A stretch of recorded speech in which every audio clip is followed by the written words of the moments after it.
دنیا کے اندر بہت سے سن گزرے ہیں، لیکن ان میں سے چند ایک مشہور بھی ہوئے۔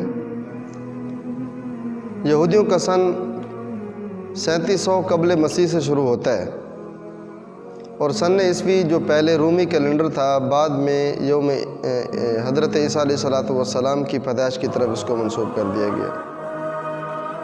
ایک سن بکرمی ہے، جو راجہ بکرم اجید کو جب ساکھا قوم پر فتح حاصل ہوئی تو پھر تخت نشین ہوا وہ، تو اس نے اس سن کی ابتدا کی۔ اور ایک سن ہجری ہے۔ مسلمانوں کی تاریخ کا آغاز حضرت محمد صلی اللہ علیہ وسلم کی ہجرت سے ہوا۔ اس سے پہلے مسلمانوں کی تاریخ کا باقاعدہ کوئی مستقل نظام نہیں تھا، بلکہ وہ سن نبوت سے یا آخری حج سے تاریخ کا اندازہ لگاتے تھے۔ یا اسی طرح عرب کے اندر مشہور واقعات تھے جن کی بنیاد پر تاریخ کا اندازہ لگاتے تھے، جیسے جنگ داحس، جنگ بسوس، جنگ فجار، عام الفیل وغیرہ۔ اس لیے حضرت محمد صلی اللہ علیہ وسلم اور حضرت ابوبکر صدیق رضی اللہ تعالیٰ عنہ کے دور خلافت میں اس کی ضرورت محسوس نہیں کی گئی، لیکن جب حضرت عمر رضی اللہ تعالیٰ عنہ کا دور آیا 17 ہجری میں، حضرت ابو موسیٰ اشعری رضی اللہ تعالیٰ عنہ نے خط لکھا کہ امیر المومنین، بہت سے علاقوں میں آپ کے خطوط جاری ہوتے ہیں، لیکن ان میں تاریخ نہیں ہوتی، اور تاریخ لکھنے کا بڑا فائدہ ہوتا ہے۔ تو حضرت عمر رضی اللہ تعالیٰ عنہ نے اس بات کو محسوس کیا اور اکابر صحابہ کو بلایا، بڑے بڑے صحابہ تشریف لائے، ان سے مشورہ ہوا تو صحابہ کی 4 قسم کی جماعتیں بنی۔ ایک جماعت کی رائے یہ تھی کہ اسلامی سال کی ابتدا حضور اکرم صلی اللہ علیہ وسلم کی ولادت سے کرنی چاہیے۔ اسی طرح دوسری جماعت کی رائے یہ تھی کہ اسلامی سال کی ابتدا جو ہے وہ حضور اکرم صلی اللہ علیہ وسلم کی نبوت یا بعثت سے کرنی چاہیے۔ اور تیسری جماعت کی رائے یہ تھی کہ اسلامی سال کی ابتدا حضور کی ہجرت سے کرنی چاہیے۔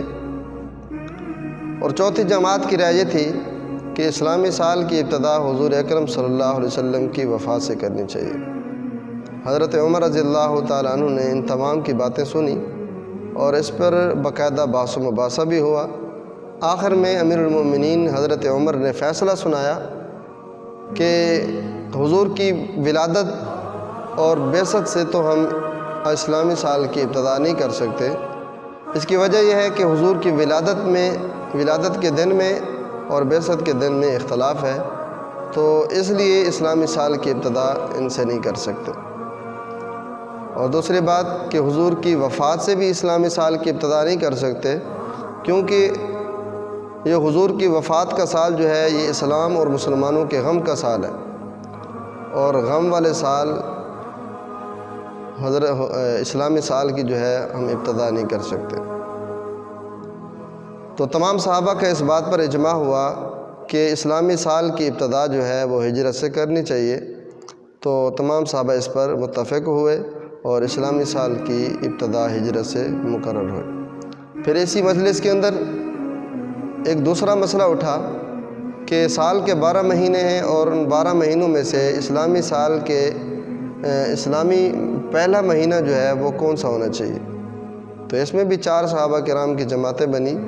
ایک جماعت کی رائے یہ تھی کہ سال کا پہلا مہینہ جو ہے وہ رجب ہونا چاہیے، اور دوسری جماعت ان کی رائے یہ تھی کہ سال کا پہلا مہینہ رمضان المبارک ہونا چاہیے، اور تیسری جماعت کی رائے یہ تھی کہ سال کا پہلا مہینہ محرم الحرام ہونا چاہیے، اور اسی طرح چوتھی جماعت کی رائے یہ تھی کہ سال کا پہلا مہینہ جو ہے وہ ربیع الاول ہونا چاہیے۔ حضرت عمر رضی اللہ تعالیٰ عنہ نے فرمایا، اپنا آخری فیصلہ سنایا کہ سال کے پہلے مہینے کی ابتدا ہم محرم سے کرتے ہیں، اور اس میں 2 خوبیاں بھی ہیں۔ پہلی خوبی یہ ہے کہ حضرات انصار صحابہ بیعت عقبہ میں جو شریک ہوئے، انہوں نے حضور اکرم صلی اللہ علیہ وسلم کو دعوت دی مدینہ آنے کی، تو حضور نے ان کی دعوت کو بھی قبول کیا، اور یہ حج کے بعد کا واقعہ ہے۔ پھر آپ نے اس ذی الحج کے بعد محرم میں اپنے صحابہ کو ہجرت کے لیے روانہ بھی کرنا شروع کر دیا۔ اور دوسری خوبی یہ ہے کہ حج اسلام کی ایک تاریخی عبادت ہے۔ مسلمان حج کر کے محرم الحرام میں واپس آتے ہیں، تو اس لیے اسلامی سال کے پہلے مہینے کی ابتدا محرم الحرام سے کرنی چاہیے۔ تو اس پر بھی تمام صحابہ کا اجماع ہوا، اتفاق ہوا، اور یوں اسلامی سال کے پہلے مہینے کی ابتدا محرم الحرام سے ہوئی۔ یعنی یوں سمجھے کہ اسلامی سال کی ابتدا ہجرت سے اور اسلامی سال کے پہلے مہینے کی ابتدا محرم الحرام سے قرار پائی، اور امت مسلمہ کا آج تک امت مسلمہ میں یہ عمل جاری ہے اور یہ اس طرح جاری رہے گا۔ Thanks for watching. Don't forget to like, comment, share and subscribe to